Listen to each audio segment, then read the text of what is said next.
Bien, entonces tenemos este tema que estamos subrayando en este momento, que es la llamada a funciones, es decir, la invocación. La llamada o invocación a una función se hace incluyendo su nombre en una expresión o instrucción. El nombre de la función debe ir seguido de la lista de parámetros. Si estos son incluidos, separados por comas y encerrados entre paréntesis. Si la función no acepta parámetros, se utilizan los paréntesis y nada entre ellos. Y aquí tenemos dos casos de llamada a la misma función. Esta función es la función suma, que contiene dos parámetros, a y b. En el primer caso, la función suma es invocada pasándole dos parámetros reales, a y b. La función recibe estos dos parámetros reales en sus parámetros formales y estos a su vez le pasan una copia a la función para que éste realice su tarea. Una vez terminada su tarea, la función realiza el control a la parte del programa donde fue invocada. Este valor entonces o resultado se guarda en la variable c en este caso. En el segundo caso estamos imprimiendo ese resultado pero invocando directamente en printf la función suma, pasándole un 3 y un 7.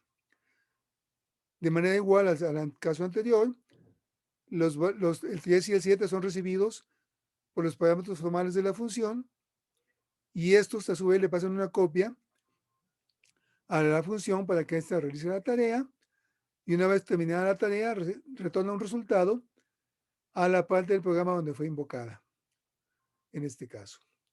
Bien, entonces este es el inicio de llamada a funciones o la invocación a funciones. A los parámetros que aparecen al llamar a la función se les denomina parámetros reales.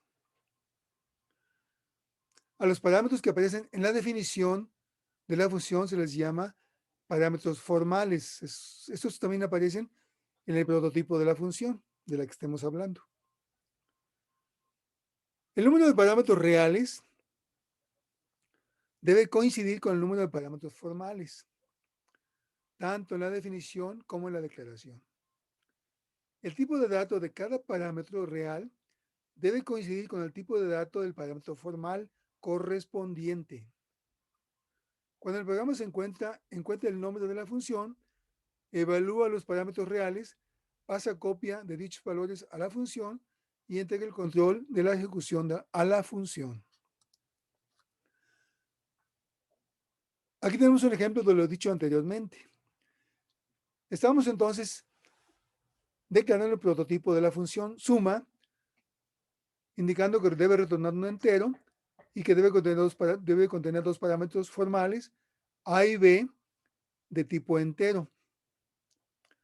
Pasemos ahora a la función principal, que es en la cual se invoca a la función suma en esta sentencia. Aquí se invoca la función suma pasándole dos parámetros reales, n1 y n2. La función suma recibe estos parámetros reales en su argumento de parámetros formales a y b, y estos pasan una copia a la función, pasando el control a ella para que realice la tarea, en este caso de sumar a y b, retornando un resultado almacenado en la variable r a la parte del programa donde fue invocada, que es en esta sentencia. Este resultado se guarda a su vez en la variable resu.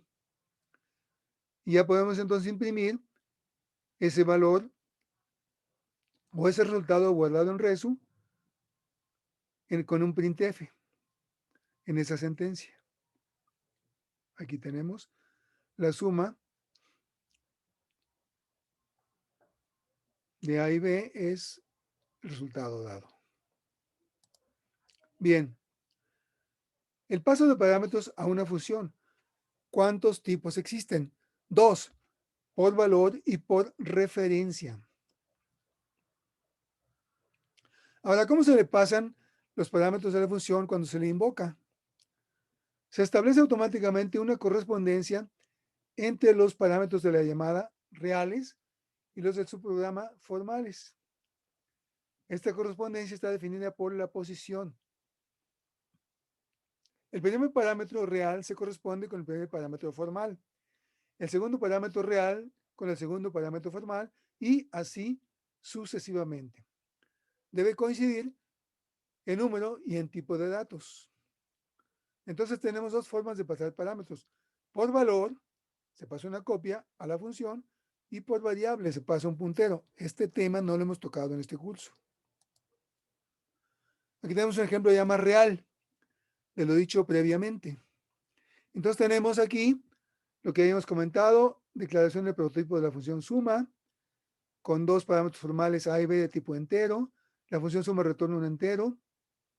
Pasamos a la sentencia que ya comentábamos, que es en donde se invoca la función suma, pasándole en este caso ya dos valores reales, bueno, que un usuario pudo haber capturado, que son un 3 para n1 y un 50 para n2.